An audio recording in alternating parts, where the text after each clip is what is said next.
चलिए इस क्वेश्चन में देखिए क्या दिया है। एक कण को धरातल से ऊर्ध्वाधर ऊपर की ओर फेंका जाता है।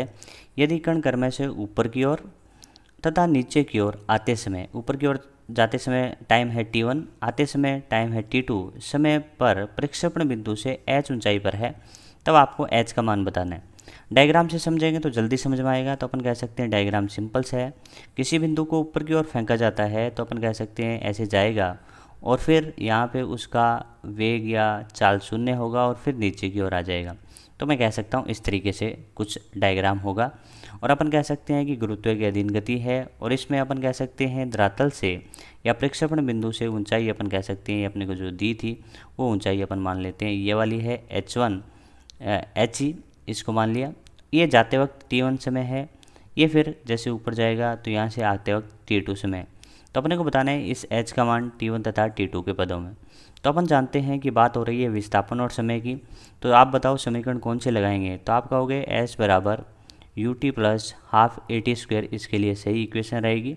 ठीक है, तो अपन कहेंगे s यानी विस्थापन का मान। तो आप कहोगे विस्थापन का मान प्रक्षेपण बिंदु से है h, और अपन कह सकते हैं मान लीजिए प्रक्षेपण चाल हो u और एक सामान्य समय t की बात अपन कर लेते हैं। तो +1/2 इंटू a, और a की जगह अपन कह सकते हैं कि गुरुत्व की अधीन गति है तो एक्सीलरेशन यानी त्वरण अपना होगा g नीचे की ओर। तो अपन कह सकते हैं -g इंटू सामान्य समय t का होल स्क्वायर।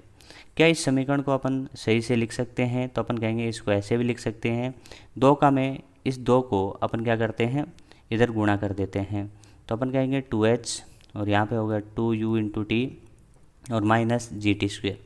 समझदार इसको ऐसे भी लिख सकता है कि अपन द्विघात समीकरण के इसको रूप में लिखना चाहें तो तुम कह सकते हो gt का होल स्क्वायर।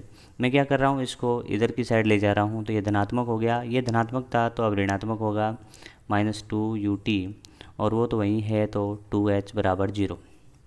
अब आपका टारगेट है कि h का मान t1 और t2 के पदों में फाइंड करना। तो अपन कह सकते हैं कि कोई भी द्विघात समीकरण होती है तो उसके दो मूल होते हैं, और यहाँ पे अपन कह सकते हैं दो मूल जो होंगे वो समय के होंगे। तो अपन कह सकते हैं देखिए द्विघात समीकरण के मूल जो अपन ले रहे हैं यहाँ पे वो ले रहे हैं t1 तथा t2। एक t1 है दूसरा t2 है। अपन जानते हैं एक मूलों का योग होता है और एक मूलों का गुणनफल होता है।